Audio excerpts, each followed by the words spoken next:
The smoke and the poison and rubble where we reached an intersection with hundreds of civilians cheering us on.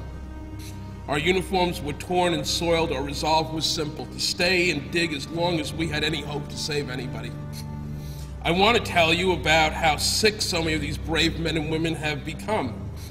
I want to tell you about how the mayor refused to accept the fact that not dozens, not hundreds, but many thousands of us were contaminated, sickened, and poisoned by the most toxic combinations of building materials in the history of disaster relief.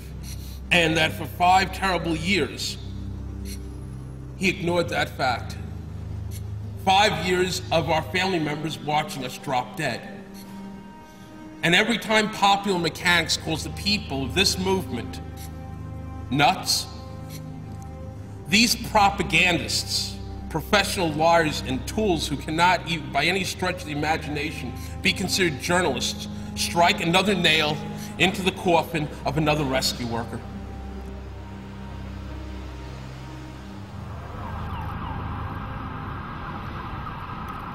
We Are Change was started after the 9/11/06 event here in New York City.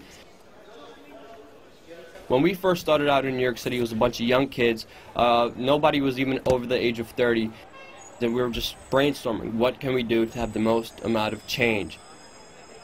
I remember just getting a whole bunch of young people, getting their emails around about New York City, and just having meetings. You know, we used to meet at pizzerias. Living in New York City, I've been at Ground Zero hundreds of times, and I remember speaking to many 9/11 victims' family members who lost loved ones on 9/11, and who still to this day have many questions. My name is Manny Badillo. I'm the nephew of Thomas Joseph Scroy. 70% of family members' questions were never answered during the 9/11 Commission report. What if one of our family members were murdered?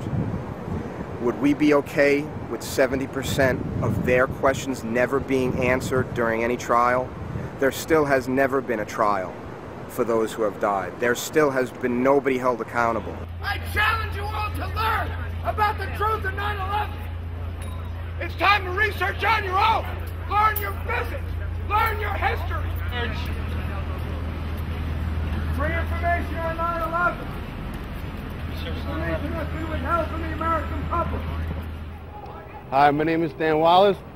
My father was a firefighter for about 23 years of his life. Loved his job, every second of it. Came down here on 9/11, unfortunately, gave his life. We're down here every Saturday at the World Trade Center Pass Station, you know, trying to get the truth out there. That's what this country's about. Truth. You know, it's America. Freedom of speech. 9/11 was an inside job. All we're asking for is a new investigation. We're not asking, you know, to believe us. All we're asking for is to look at the evidence.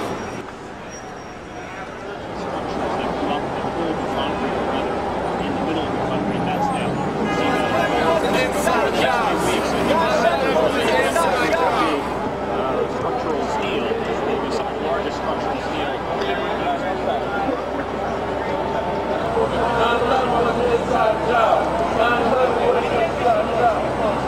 Come on, guys, that's a great story right there. Film that.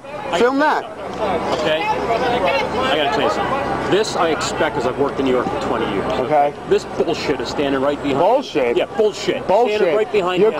corporate media is, but this is bullshit. Life, man. This is bullshit. This is true. This is America. This is America. This is America. Freedom of speech. If you can go on your news channels and manipulate people's thoughts, we could do it too. How about that? It's terrific. Yeah, is it? You like it? Asshole? Yeah, you're very mature. I can see why you're an anchor man. Family member here, you know that, right? My father died in these towers. How dare you? You just see me getting called an asshole by an NBC anchorman.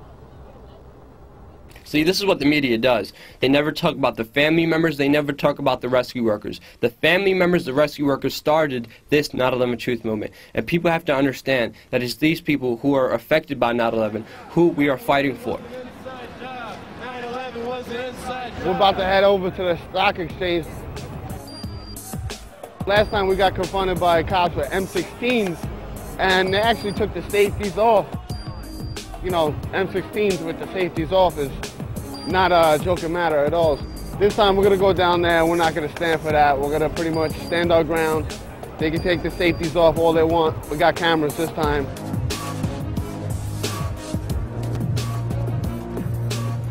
Can't have that banner up over here.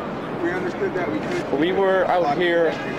We were out here last week. Okay. We set up over there, talked to a gentleman just like yourself, and they told us that's blocking pedestrian traffic. We went over here. The police officer gave us no problems. Okay. And he said we could stay here. Unfortunately, that was last week. I don't know who you spoke to. This week, it's me. Yes.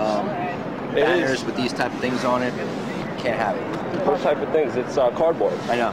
There has a hole in it, and it's a cardboard. You're not blocking pedestrian traffic. No, I understand that. I'm saying the thing is these. Get the camera. Sit up with him. I can record.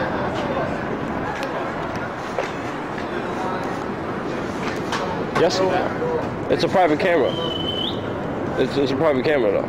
I'm on public sidewalk. There's nothing private. Just let me see what you took pictures. Take pictures of what? This is a private. Well, listen, you want me to take that camera? You want to show me what you filmed? We're still good. Right out of the way, people. Yes. I'm asking him not to film me. Pointing down. It's not. I'm going to ask you one more time not to point the camera. I'm only going to ask you one more time. Okay. I understand. Yo, don't ever, when he tells you don't record me, you have every right to record. Remember that. Do we or not? You have every right to record. You're on a public sidewalk. Everything is public property. You give me the camera next time. I will put it. I'm not scared. I will put it right in their face. They tell me to put it down. I'll put it right in their face. There are many incidents, not only at Ground Zero, but other incidents that people try to set us up. People try to get us arrested. People come, scream, spit, try to start fights with us, even though they're not even rational people who are willing to have a conversation with you, who are not even engaged in a conversation with you.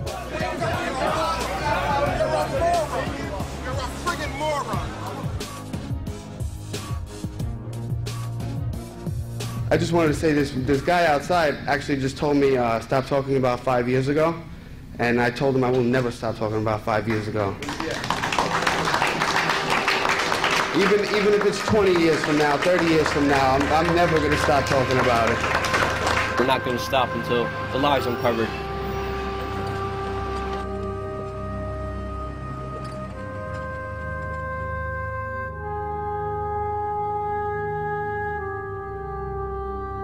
The footage you just saw was the last time I saw Dan Wallace. Dan Wallace died in his sleep a couple days later, Monday, January 29th. Dan, you were one of the best friends I ever had.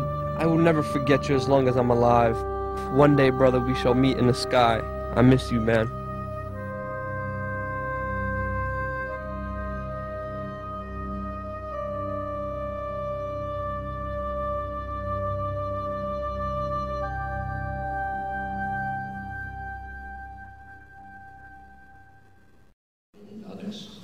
I was to be informed by my military assistant. I was to be told of a nuclear attack on the United States roughly within 30 seconds of its initiation, because we have early advanced systems. My first question, it's a statement and then a question. Earlier on this year, you gave a speech to the Senate Foreign Relations Committee where you alluded to the fact that the Bush administration may stage a terrorist attack to justify a military action against Iran. And then in your book, you also acknowledged the fact that a memo was uncovered where Bush and Blair discussed painting a U-2 spy plane in UN colors so Saddam would shoot it down. Now, although you have argued that deceptions to the American people may be necessary in order to deal with these enemies, how are we to know how many other terrorist incidents have been state-sponsored false flag incidents, including the largest of one, the attacks of 9/11? How do we know, how do the American people know that 9/11 wasn't staged, wasn't engineered by you, David Rockefeller, the Trilateral Commission, the CFR, and Bilderberg Group, sir? How do you know it wasn't sick? It's a question. Answer my question. You sponsored Al-Qaeda, sir. You are a criminal. Oh, sit down. You sponsored Al-Qaeda. In 1979, you gave him money. That's true. You're a CFR scum.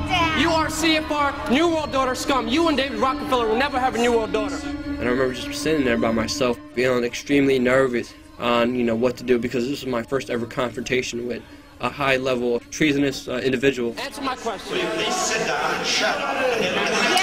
Answer. He said, "Shut up, sit down."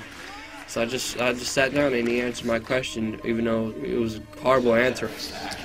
You're not allowed to use a camera. I'm pressed. As he's answering my question, you have this one pencil neck guy, moderator, coming up to me and saying, you know, "You need to get out of here. How dare you film this event? You can't film this event. It's private." I remember just being there by myself. Nobody else could have came. I called all my friends. Nobody really wanted to come out. Nobody really, you know, could come out. And I remember just thinking, you know, this guy's done a lot of wrong. I have to do this. I have to do it for, you know, Dan Wallace especially. And that was very close to Dan Wallace's death. And I remember just thinking, you know, what happens if I die? I won't have the opportunity or chance to do something like this. 9/11 was an inside job, and Brzezinski is responsible for it. 9/11 is an inside job. You are responsible for Brzezinski. You will never get a New World Order. Never. National sovereignty will prevail. The New World Order is going down, sir. You can laugh. Wake up, people. Wake up. Research the New World Order. This is important. Look it up. Investigate it. As I was being dragged out, this one little security lady comes up and she starts screaming, "Take the tape, take the tape." And she hits my camera and she starts to try to rip off the camera from my hand. And I remember the security guards holding me. And I remember I was right by the door. So I decided to lean into the door and I did kind of a spin move. And as I spun, I hit the door wide open. I just started running. I was like, hell no, they're not getting my tape. And I didn't want to look back. I was just terrified, scared, running, because I didn't know what these guys were going to do to me. They ran for about 6 blocks. You just saw Secret Service run after me to try to take my tape that was inside this camcorder. I ran outside the building.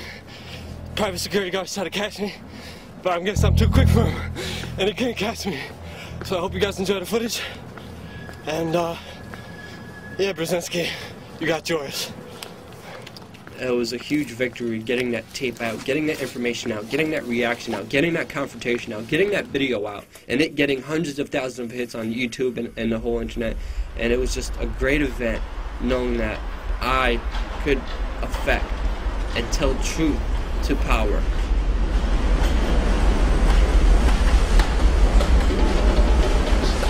Zbigniew Brzezinski was Jimmy Carter's presidential advisor. He actually set up the Mujahideen, their so-called freedom fighters, 6 weeks before the Russians even invaded them. And that's where Osama bin Laden came from, the Mujahideen, the Taliban. And you could say he basically set up Osama bin Laden.